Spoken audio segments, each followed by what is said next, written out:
Get Ripple, the bright new drink with that ring-a-ding flavor. Ripple. Can you hand me that black bottle? I'm going to do a special drink. Yeah. You want to try it? Okay, and this is Vermont related? Yeah. You want to try it? I'm not going to agree to it until I know what it is. I'm kind of scared. It's Vermont drink. Okay. I'm not going to tell you anything about it other than it's Vermont drink. All right. Why? I hate your secrets and surprises. That looks just... Why is it thick? Why? Why couldn't we just have a maple bourbon old fashioned? So this is similar to a maple bourbon old fashioned. It's not. It's thick and purple. It's got blueberries in it. That's not any way, shape, or form remotely related to a maple bourbon old fashioned. It is. I looked it up. What is it? It's blueberries, Uh-huh. whiskey, ghost pepper maple syrup from Vermont, and ice. That's all. It's thick. It's blueberries. It's blueberries in it.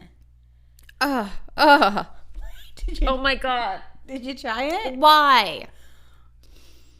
Why? Did you try it? Yeah, I tried it. You don't like it? What made you think this would be good? I looked it up. I was really trying to find a recipe. You looked up something that contained blueberries and then you added all of your own ingredients after that. It's good. It burns. It's good though. Try it again. It's good. Did you taste it again? Mm-hmm. It's good, right?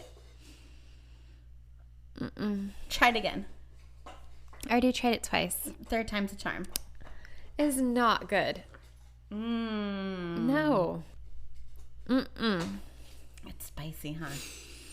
Is that what's not good about it? The spice? No, it's like, it's really thick. It's not. It's not. It's good. I like the spicy part of it. I do like the spiciness of it. I just wish I didn't have to chew it on the way down. All right. Well, I tried to make you a drink with the ghost pepper syrup. It's not terrible. See? But it's not great. It's very refreshing. It's definitely not refreshing. It burns your whole throat. It burns. It burns my vocal cords. Okay. Well, you can sip on it as needed. Okay. How was your week? It was pretty ordinary. It wasn't all that exciting. What'd you do for the 4th? Oh, yeah. The 4th You didn't happened. hang out with me. No, I didn't. I was exhausted. I didn't get any sleep the night before. So we went and sold fireworks for the search and rescue fundraiser. And then I didn't get home until pretty late, which wasn't like a huge deal because I could sleep in the next day. But we had raccoons. Oh, that's fun. It's not fun. They were cute like the first time they showed up, but they keep coming back and they're little terrors and they knock over everything on my porch. What are they looking And they're for? just anything? Well, I used to have my dog food bin out there, which it took them a while to get into, but they eventually got into it because it has like a latch on the outside. So it's like a normal animal couldn't get into it, but they're raccoons and they flipped it over and threw it down the stairs and used their little tiny hands and got into the dog food. So I had to move the dog food inside, but they keep coming back looking for stuff. And so far all they've done is thrown my shoes off of the porch. Making a mess. But they're noisy. We have raccoons living in our tree out front, and I love them. But yeah, they've knocked over like plants and broken pots and... yeah, it gets old. They were cute at first, and it's like they can leave now. Yeah. So that kept me up. So on the 4th, I didn't do really much of anything, but I could see like 3 fireworks shows from my window. Oh, so that's cool. That was fine. We watched American Sniper and drank beer. There you go. Hey, Yeah. Not a bad night. We went out and did fireworks down the street at a neighbor's house, and that was fun. The kids did sparklers, and they had some of the bigger like fountains and stuff, and same thing, just kind of hung out and made a night of it. So if you heard a lot of background scratching noises, it wasn't raccoons. No, it wasn't raccoons this time. It was my little baby Cole, my little puppy. We have two pod dogs tonight in the pod garage. Yeah, they came to visit, and one of them took a dump right when he got here in the garage. Yeah, that was great. That was great. But yeah, we didn't think that it would get picked up, but it did. So but now we took his toy away, and he's just looking at us sad. He's a very sad boy. That's all right. He probably shouldn't be playing with a 2x4 anyway. Okay, so I chose Vermont. Yes. And I didn't know hardly anything about Vermont. Except for maple syrup from Friends. Maple syrup and maple candy. So I'm going to tell you about, and you can, this is kind of like a mystery, mainly like a paranormal story, which I feel like we haven't done for quite a while. No, it's been a while. So I have some sources for you. Wikipedia, of course. I listened to the Weird Darkness podcast as well as History Goes Bump. I looked up a website called highlifeskiclub.org. Oh, weird. Woodstock History Center, WCAX.com, AmericanHauntings.inc, and Encyclopedia. Okay. So, a few different ones here. So I'm going to tell you a story about the Eddy brothers. The Eddy brothers. That's their last name. Okay. So William was born in 1832, and his brother Horacio was born in 1842. So 10 years apart. 10 years. Just like us. Oh, yeah. Okay. And they descended from a very long line of psychics. Mary Bradley was a relative that had been convicted in Salem as a witch in 1692, but she had escaped death. And how? With some of her friends just helped her get out of town. Oh, okay. I see. So she didn't like fly away from a noose or something. No, she didn't sink or swim and then get hung and burned. Like, she had friends that said, they're going to drown you. You need to leave. Yeah. Okay. That's not nearly as exciting, but I can still appreciate it. Sure. Their grandma had something called, quote, second sight, which is the ability to, like, perceive future or distant events. Okay. Kind of like clairvoyance. Sure. And Julia, their mom, could predict the future and had visions of things that were going to happen. So she would actually share these predictions that she had with her neighbors and friends, and it totally would freak them out. So she thought she was kind of being helpful by telling them this stuff and thinking that they wanted to hear it, but they were like, no, you're scary, go away. What if she was causing it? Maybe. That's my prediction already. That she said, okay, your house is going to start on fire, and she started the fire. Exactly. Oh, okay.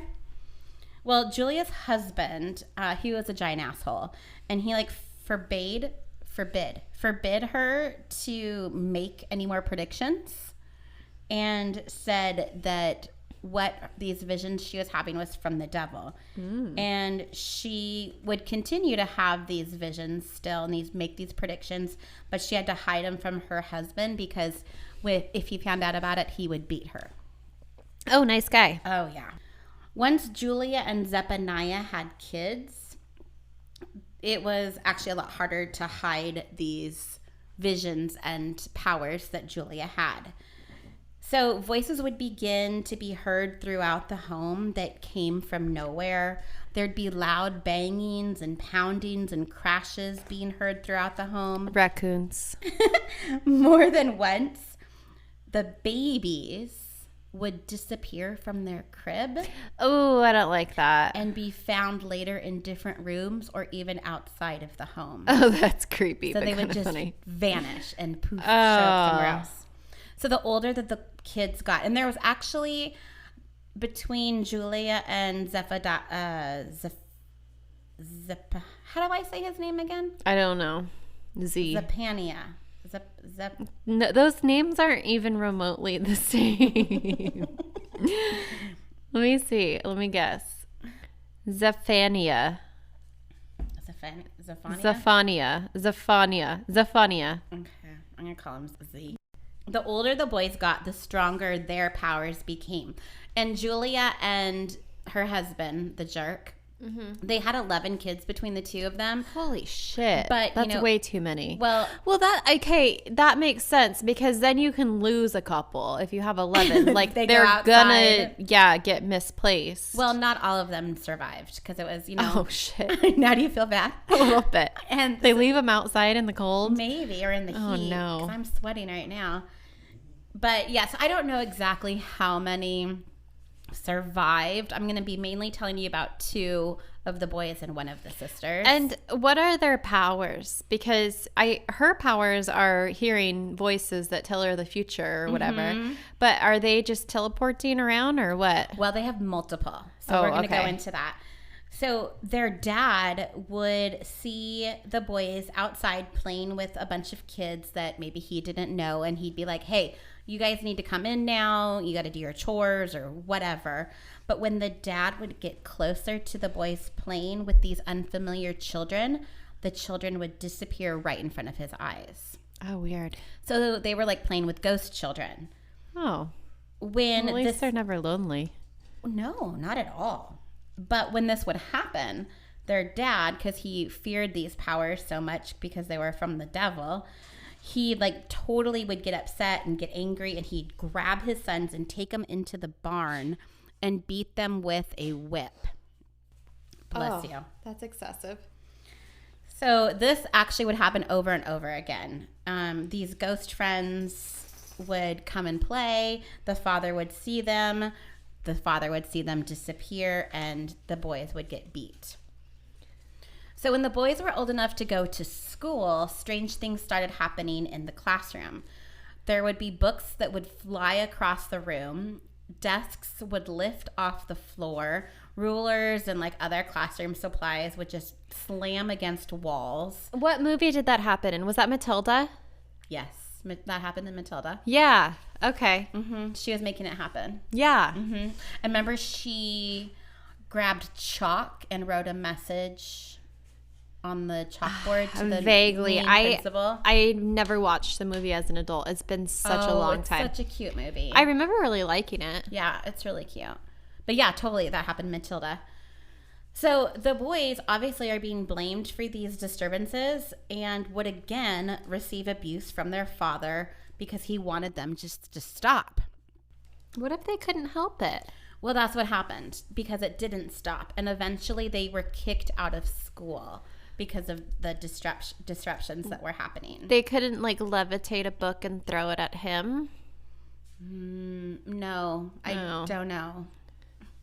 So they get kicked out of school, which further enrages their dad, but their powers just continue. So they were known for like going into trances, and when these trances were happening, nothing would wake them up. So their dad would see them go into a trance and he'd start yelling at them. He would pinch them, slap them, try to get them to come out of the trance, and to the point of where the boys were just like black and blue from bruises, but they would still stay in their trance. Ooh, that's creepy. One time the dad even poured boiling water on one of the boys, and another time he put a red hot coal on William's head. Ow! To try and like burn the devil out. But that's what he was going for? Or to get him just to stop. Yeah. I don't think he was doing it on purpose. Well, okay, so he gets this like coal that's, red, hot, burning. Okay. Puts it on the top of the kid's head. The boy, William, he didn't react at all. He actually stayed in his trance, and for the rest of his life, he had a scar. Ow! From it. I bet that smelled. Like hair? Or just like burning flesh. Well, yeah. Like cooking meat. So the spirits would try and defend the boys from their horrible father at times. It's kind of like what you said. Like, can't they just throw a book at their dad? Yeah. But the spirits themselves would actually like try to do it. So they would actually get in front of the dad and chase him from the home, like scare him and chase him outside. But it didn't really stop him from coming back and then punishing the boys again. So good old Father of the Year decided that he couldn't deal with these boys anymore. And he, depending on what source you read, he either sold the boys or like hired them out to a traveling like circus. Yes. Pretty much. Oh, that's... It wasn't necessarily a circus, but it was like a traveling like oddities. Sideshow. Freak show. Yeah, exactly. Oh, that sounds like so much more fun than staying with that asshole. Well, you would think. Oh, no. So this man, he made the boys part of his show, and he took them all over Europe and Canada and America. And like you said, you might be thinking that the boys' life was a lot better, but you'd be very wrong. As part of the act, the boys would be tied up and gagged. The audience would be... Wait, what kind of show is this? It's for a trance. It's to We're show not their powers. Talking about like donkey shows or... No, nothing like that. Not that kind of tied up and gagged. Okay. This is boys. And I think at the time, one of the boys is like 5 and the other... Oh, they are... Yeah, I was envisioning like teenagers. No. They're 5 and they're 10 years apart, so 15. 15? Yeah. I don't know why I was thinking that they were both teenagers. No, they're pretty young. So the boys would go into their trance. They'd be tied up, they'd be gagged, and the audience was challenged to try and wake them from their trance. How did the audience even know these were living people?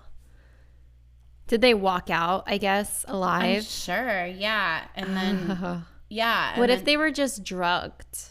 Like they were given some crazy heavy sedation, like surgery level. Maybe. I don't know. That's fucked up. Well, what the audience would do, they would pay this sideshow guy to try and wake the boys up. And they could pinch, they could hit, they could punch. Oh my God. They could throw rocks. And actually, William, the older of the two, he was shot a few times. Oh. But everything that these people would do to the boys, they would remain in their trance. And they remained alive. And they remained alive. They had some nice scars. Well, okay. How did the leader of this show know that they wouldn't die? He probably didn't care. He's making money. Well, yeah, he's going to... Well, okay. I don't know. He sounds like a horrible person. Horrible. So... it sounds like they can do way cooler tricks than that. Like, that's kind of boring compared to flying desks and books and rulers and stuff. Yeah. Yeah. Well, there were also these small wooden boxes that they used to, like, enclose the boys in, and they were supposed to escape them. Kind of like a Houdini type thing. Okay. And then this bothered me so much. One time they poured I don't know if it was one time, multiple times possibly, but hot wax was poured into their mouth to see if they could conjure up, quote, spirit voices. That's not a real thing. Pouring hot wax into a mouth. Yeah, that's how you get the spirit voices, obviously. Because you're age-old method. And you have hot wax in your throat. What the hell? Horrible. Is this a real story? 100%. It's 100% real. Yes. What? Yeah. By the way, speaking of boiling in my mouth is on fire because I keep drinking this drink. And it's actually not that bad. Like, I keep going back for more, even though it's super painful. Way more than I have. But I think it's the fact that you wouldn't tell me what it was. That I was just like, yeah. So it's not terrible, but it is painful, but I keep drinking it. But like a good pain? Kind of, but I also feel like my tongue is going to peel from the chemical burn from this ghost pepper that you put in here. Yeah, I don't know if Trader Joe's sells that anymore. It's probably a seasonal thing. That's how they get you. Yeah, good old Trader Joe's. So angry mobs would occasionally break out protesting the show and the boys. And they're not protesting the treatment of the boys, which I'd be like all for. Like, hey, stop torturing these young children. Nah, back then that was all fun and games. Oh, no. They're actually protesting the religious aspect of it. Like, they think these boys are from the devil. Oh. And burn them. They want to be done with them. Others were actually upset because they wanted their money back because they couldn't figure out how this trickery was happening. Well, isn't that what you pay money for? Well, but they were convinced that something was tricking them. I guess they're probably thinking, hey, I just shot this kid. He should wake up. But they didn't get that reaction. He was dead. So once William Eddy, he was actually captured by one of the angry mobs that was planning on placing him in hot tar and feathering him. But he escaped. And have you heard of like tarring and feathers? Yeah. I kind of thought that was like not a real thing, but they were going to do that to the boy. What the hell is wrong with all of these people? They're horrible. Like everyone involved. Horrible people. So the boys continued to give shows for 14 years. By then, their father had died, and they were able to break away from the traveling show and return to their family home where their mother was still alive and their sister Mary was living. The three siblings turned their home into an inn that they called the Green Tavern Inn. So after 14 years of pretty much being tortured by strangers and their father and then this traveling show guy, they probably weren't the best for like having a position in hospitality. Probably weren't the most friendly, welcoming people. I'm surprised, actually, that they went back to their mom because I would blame her just as much as the dad. Like, she didn't defend them. She didn't stick up for them. He was beating the mom, too, though, for well, her. But can't she leave? Can't she run away? Probably not at those years. I don't know. So the boys are obviously very angry, and they trusted only each other. But even with their hostility towards visitors, their inn rarely had any openings. So it was full all of the time. Okay. So this 2-story building was reported to be, quote, infested with supernatural beings of such numbers that had never been reported before or since. So they say the events at the farm were said to be so powerful and so strange that people came from all over the world to witness them. Spiritualists.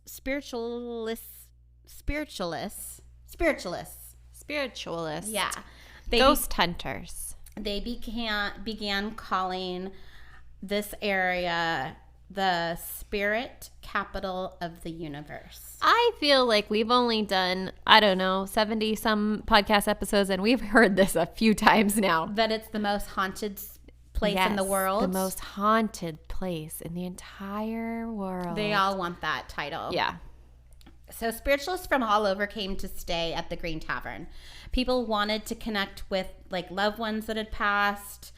And they had seances, and that's how they would get to connect with these spirits. The visitors were charged anywhere between $8 and $10 a week for a room to stay in the Green. Dang. I know, right? Good deal. And at the time, that wasn't like super cheap, but it also wasn't crazy expensive. I guess It was kind of mid-range. But the big draw was the seances that the boys would hold nightly in an upstairs room every night except for Sundays because, you got to rest one night. All right. That sounds fun. So, and also the guests staying there, they'd have free reign of the home. Ooh. So they could explore everything top to bottom, looking for some sort of trickery that might happen during a seance. So they could be looking for like trap doors, fake walls, whatever. Okay. They had free reign of the whole property.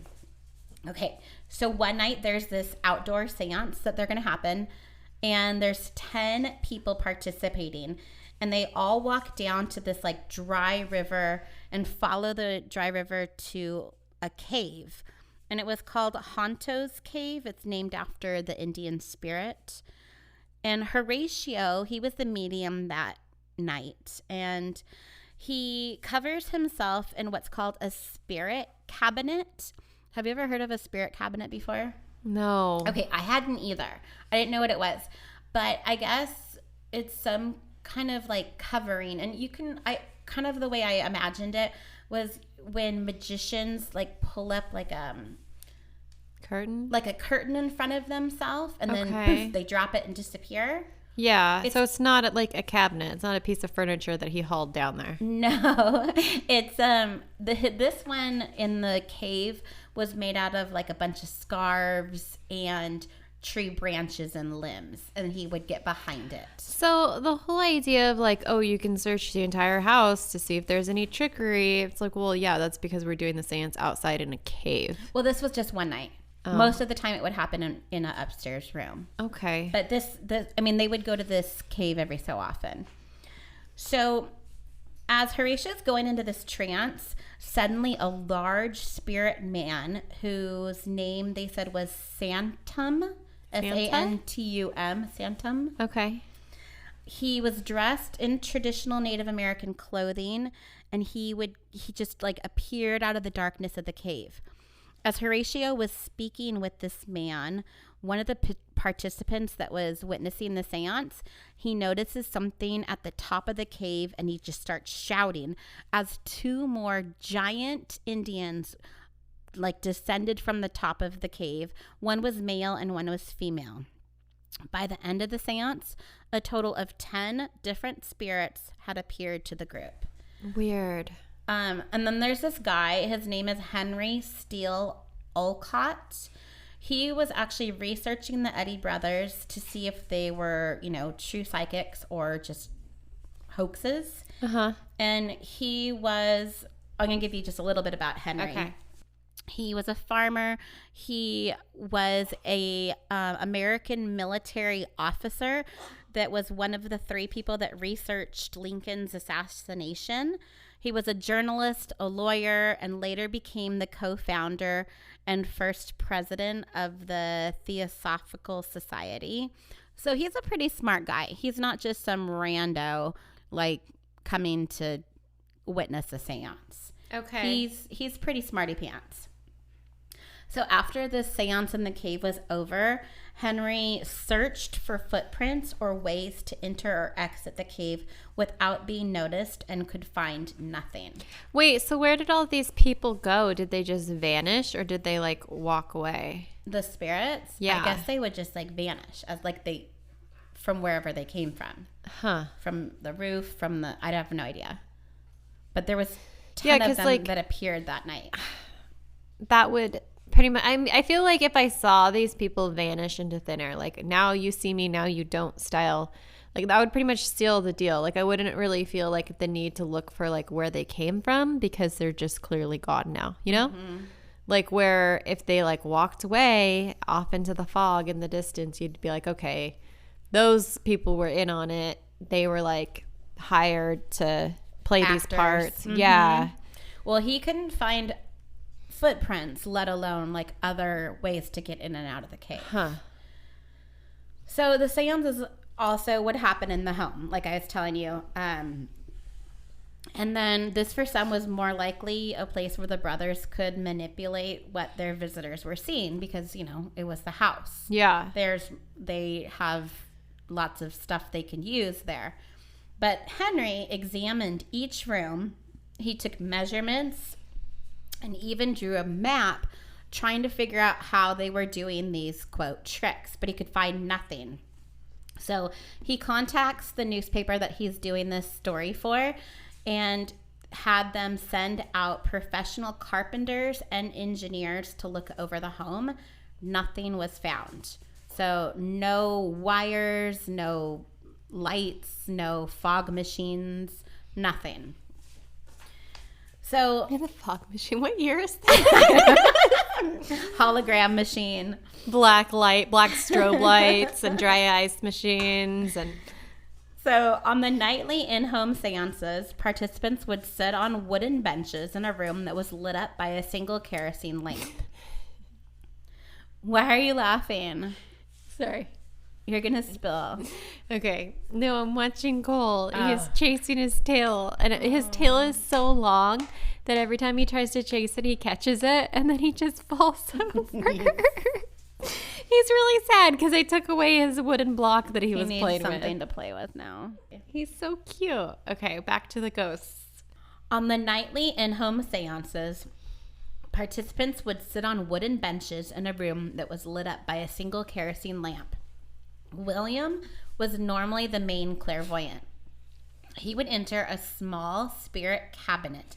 And this one was, since it was in the house, this one was more like a cabinet. It was like a small wooden box with a wooden chair in it. Okay.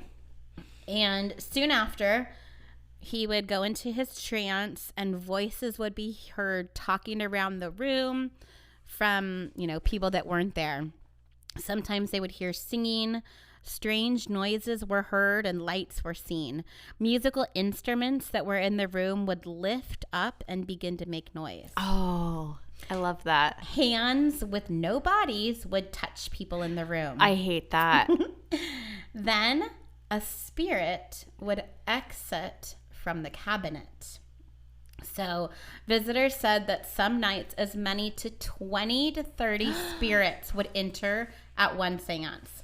Some of the spirits would look solid, like a person in front of you. Okay. And they'd be upwards of 6 feet tall. Why are they all so tall? Well, others were not very visible. They were more like maybe see-through or ghosty. And they were much smaller. Weird. William himself was 5'9". So unless he's wearing like some giant shoes, he probably couldn't be, taller than 6 feet. Okay. These spirits that would enter were multiple different ages, races, sexes. There'd be Africans, Russians, and Asians, but Native Americans and Yankees seemed to be the most common. Well, that would make sense in that area. That's probably like people died horrific deaths. Absolutely. Yeah. Many times the spirits would speak in their native language. And one time there was this like Russian woman that was speaking to her husband who had also passed away. And she was speaking in Russian. And like one of the articles I was reading is like, okay, great, maybe the boys were super knowledgeable or whatever, but they were kicked out of pretty much kindergarten. Yeah. So they were illiterate. But they did travel to parts of Europe, and they probably could have gone to Russia. They could have, but a lot of people that spoke with them said that the way that they spoke was almost difficult to understand. Oh, weird. So this Henry reporter guy, he examined the room before and after that seance had happened, and he never found a trap door or way to get these spirits in the seance room. So he's thinking, okay, maybe, people are coming through the cabinet. He's got like a trap door and he's just sending up people. Yeah, that would be my first thought for sure. But the spirit cabinet was solid. It was so small that William could barely fit in it. So there's no way like anyone else was in there with him. And then plus the amount of actors, props, and costumes that they would have to supply, there's no way that was doable because a lot of the, people are in their traditional attire. Okay. And there's nowhere on the property that like had a costume room, let alone like a housing a troupe of actors.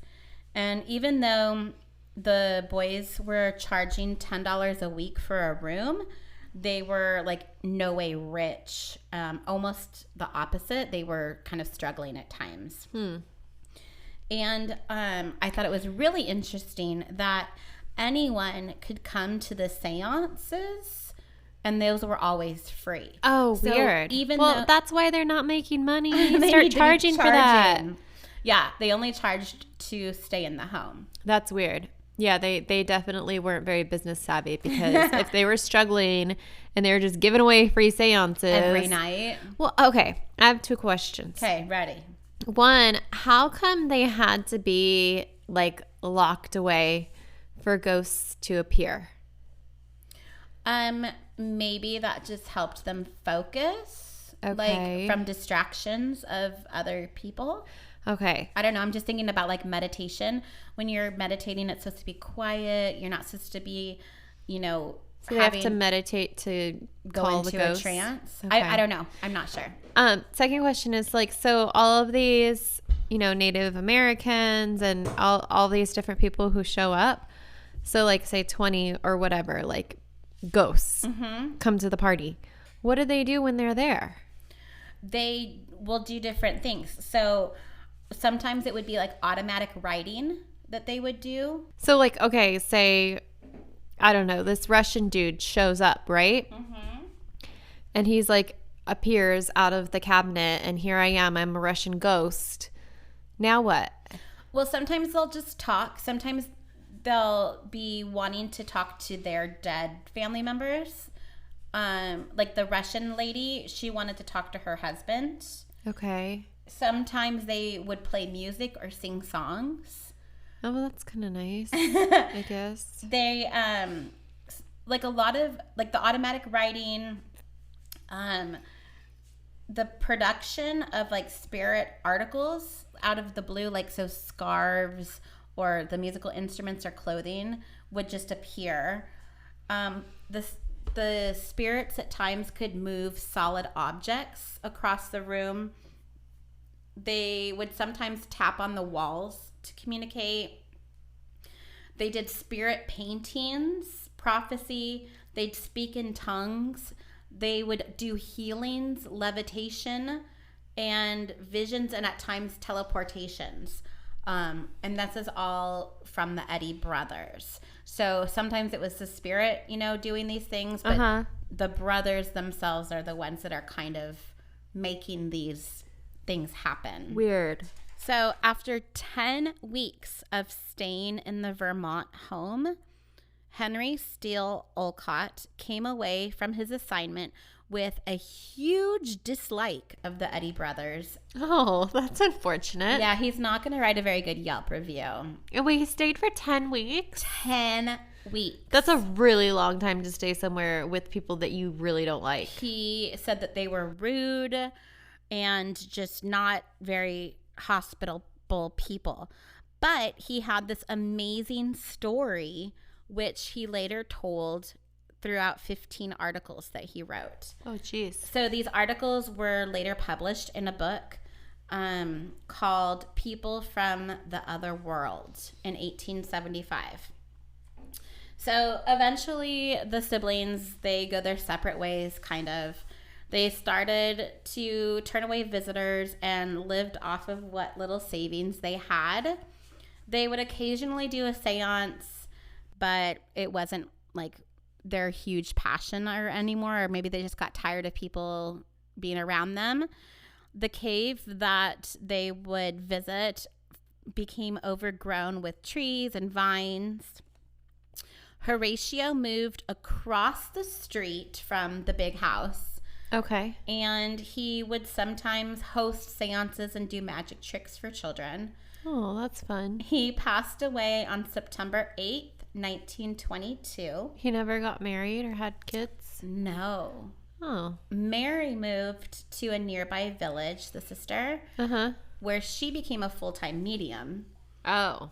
She learned the tricks of the trade. She did.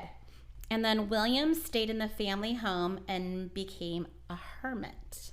He never married and refused to partake in any spiritual activity again. He died on October 25th, 1932. He was 99 years old. Oh, wow. So there's a little quote I want to say here. It says, Colonel Olcott, which is Henry, his extensive documentation, along with his investigative skills, suggests that the events were not part of a hoax. Olcott remained skeptical and analytical throughout his 10-week stay at the farm, and yet he came away convinced that the Eddys had the power to contact and communicate with the dead. Colonel Alcott came away as a believer. So here's the little ripple. So this property today is a private ski club. It's called the High Life Ski Club. And you have to become a member to go there. I actually called them and kind of wanted to ask them about, the Eddys owning this property, because nowhere on their website does it mention any of this story. What? Why wouldn't they capitalize on that? That's stupid. It's very bizarre. It says, and this is a quote from their website. It says, "Our lodge is a stunning 1844 farmhouse just outside of Rutland and 20 minutes from the Killington Pico Ski Mountains. The main house sleeps 50 in 11 bedrooms plus a third floor dorm. The house has 5 bathrooms, a rustic living room with a stone fireplace, dining room with multiple tables, a boot room with shelves to dry 50 pairs of ski boots, a large country porch for 3-season use, and a kitchen with a commercial refrigerator, a large stove, and room for multiple cooks." Wow, that's swanky. And I guess the basement they turned into like a ski tuning bench, whatever that means. And then it goes on to say, "Outside behind the house is our best kept secret. Our old barn has been converted into a recreation area with features including a loft, a TV lounge, a pool table," and it just goes on and on about like all the cool things there. But it doesn't say how fucking haunted it is. Right? That's stupid. It's almost like they're trying to hide it. But they give the address, everything matches up, they have pictures of it when it was, So it's the same structure. It's just been like rebuilt and added on to, and it wasn't completely demolished and started over. Wow. No. Yeah. That's dumb. So they got to sell that. I guess maybe they're doing just fine without having to do that. Well, it sounds pretty exclusive. What did they say when you called them? They didn't answer. Oh. Well. I didn't leave a message, and I tried to message them on Facebook as well because they have a Facebook page, and you should start trolling their Instagram, and they do have a Twitter as well and Instagram. Just start trolling. Okay. Huh. But that's my story of the Eddy brothers. Wow, that's kind of funny that it's these 2 brothers, and they're the Eddy brothers, and Vermont is where Ben and Jerry's is from. This is what I was thinking while you were telling me this story. I was making these connections in my head. Okay. So you have Ben and Jerry. Got it. Who I don't think are brothers, but they're like business partners or whatever they were. Uh-huh. And they make ice cream in Vermont. Uh-huh. And Eddy is also 2 guys who work together and is also a name of ice cream, and it's in Vermont. Oh, I see the connection. Yeah. See where my mind goes sometimes? Are you hungry? Not really, but I'm always hungry for ice cream. Especially if it's Ben and Jerry's. Yeah. I don't know. I feel like Tillamook is better. Mm-hmm. Ben and Jerry's is, I feel like it's a little overhyped. I think it depends on the flavor you get. Sure. If you get some half-baked. Not my favorite. Oh, love it. No, I don't really like chocolate ice cream that much. That's not chocolate, is it? Yeah, it's chocolate and vanilla swirl. No, half-baked? Yes. Oh, you're right. With brownie and cookie dough. Mm-hmm. Oh, I know. Yeah, my favorite kind of ice cream is chocolate malted crunch, and that's only like Thrifties. Yes, it is. Yeah, that's a good one. Mm-hmm. Do you have any last thoughts and shots for me? I do. Okay, so we're going to go back to our theme of 2, how did we describe it? 2 truths and a lie, but it's 2 Vermonts and not a Vermont? Yeah, exactly. Are you sure that's how we did it? Because I feel like we did it the other way around. No, I did 2. What was your story last week? Where were you? I don't remember. Oh, Rhode Island. I did 2 Rhode Islands and a California. Okay, so I think I've got it then. Okay. All right, ready. Go. Man balances garden hoe on head for over 2.5 hours to break Guinness record. Okay. Police seek panda costume wearing thief. Okay. And mysterious monolith appears on mountain. Oh, you love those monoliths. I sure do. I am going. Are you going to give me the other state? Oh, the other state is maybe. Wait, I've got to figure. Oh, the other state is Idaho. I know before we talked about doing California, but I just. That's fine. Yeah. I am going to say the panda is from Idaho. The person wearing the panda costume. You would be wrong. Oh, which one? Okay, so the one from Idaho was the man balancing the garden hoe on his head for over 2.5 hours to break the Guinness World Record. And here is a picture of him doing it. What? Oh, that is not what I pictured. I didn't either. Like, he has his head cranked back and he's like using his forehead as a table. And that seems way harder. It's the hoe is standing upright. Yes. It's not horizontal. See, I pictured it standing upright, but I pictured him just putting it like on the top of his head. Uh-huh. But no, he has his entire neck cranked backwards so that his forehead is like up. Yeah. Facing the sky. His forehead is the ground. He needs to go see a chiropractor after that. He needs a lot of things. How can he even like swallow? How much spit? How do you even come up with that idea? Why? Why do you come up with that idea? So many questions. But Wow. yeah, so the panda costume thief and the monolith both were from Vermont. Did we talk about the monolith in Vermont before? I don't This is think a totally so. different one. No, so we talked about it when it was in Utah, right? Was it in Utah? It's just like in Vegas. Right, and then it started appearing all over the place, and we thought it was like an ad for some fitness club or something stupid. And nothing ever came of it, right? I know that it disappeared. It was some like art exhibit or something. I don't know. I just know it disappeared, and then we were like, oh, wow, it disappeared. And then I found out like a couple days later that it was some TikTokers who went out there and disassembled it and took it away. So it wasn't nearly as exciting. No, it started out really good. Yeah, it did. I'm not really sure about the details. I just kind of got the headline of what happened in Vermont. I think just one of them showed up there too. But no, we need to look into that and find out what it was all about. Yeah.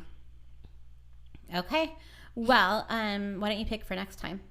Next time, where is the basket? And now we're just picking locations. Right. Okay, And that makes it easier. You get to pick whatever story jumps out at you.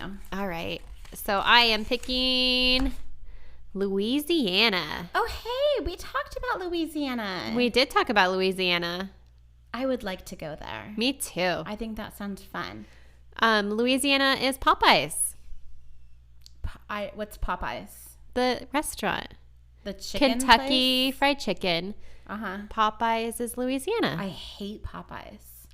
I think I've been there once. In Santa Paula. I don't know. Oh. I think I'm getting sick. Great. I think it's your ghost pepper concoction. If anything, that should kill anything inside of you. I think it's fried my insides. All right. Well, let's hear all about Louisiana next week. Okay. All right. Until then, don't forget to be a fountain. Not drained. Bye.